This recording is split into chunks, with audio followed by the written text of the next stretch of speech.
Channel of Vadodara. Surat જિલ્લાના માંગરોળ તાલુકાના કીમ 4 રસ્તા ખાતે ગ્રામ પંચાયત દ્વારા પે એન્ડ યુઝ શૌચાલય એવં સ્નાનગૃહનું ઉદ્ઘાટન કાર્યક્રમ યોજવામાં આવ્યો હતો। ગ્રામ પંચાયત અને ક્લીન ફાઉન્ડેશન મળી અંદાજે 12 લાખથી 15 લાખ સુધીનો ખર્ચ કરી ગામમાં સ્વચ્છતા જણાય તે હેતુથી આ શૌચાલય એવં સ્નાનગૃહનું નિર્માણ કરવામાં આવ્યું છે।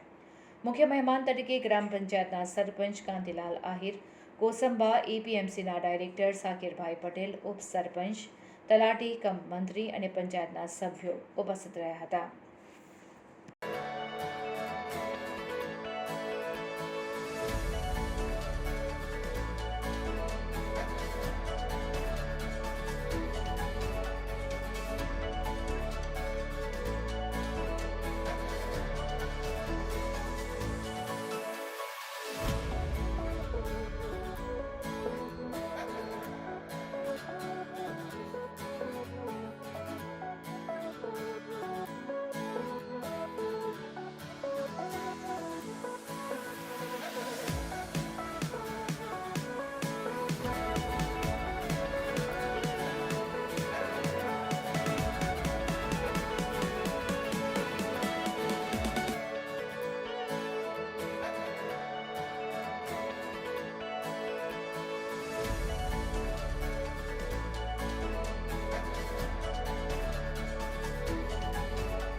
ભાઈ કાલદાસ આહિર, પાલોદ સરપંચ, તાલુકો માંગરોળ, જિલ્લો સુરત।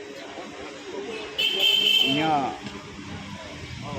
આગળ સંડાસ બાથરૂમ બનાવેલ હતા એ જર્જરિત હાલતમાં હોય, લોકોની સમસ્યા અને માંગ હતી એના ભાગરૂપે ક્લીન ફાઉન્ડેશન સંસ્થાને મળી એમની સાથે અમે અથાગ પ્રયત્ન કરી અમે અમારી પાલોદ પંચાયત ટીમ 200 જણની સમસ્યાનો અંત સંડાસ બાથરૂમ નાવા ધોવાની સગવડ સાથે બનાવ્યું છે। અહીંયા કિંગ ચોકડી પર આજુબાજુના રહીશો સીમિતો તેમજ પરપ્રાંતિયની વસ્તી ઘણી હોય એના ભાગરૂપે સ્વચ્છતા અને લોકોને રાહત મળી રહી એ આશયથી અહીંયા અંદાજે અમે 12-15 લાખ રૂપિયા લાખોના ખર્ચે આ બનાવ્યું છે, જેનો દરેક જનતા લાભ લે એવા આશયથી બનાવવામાં આવેલ છે।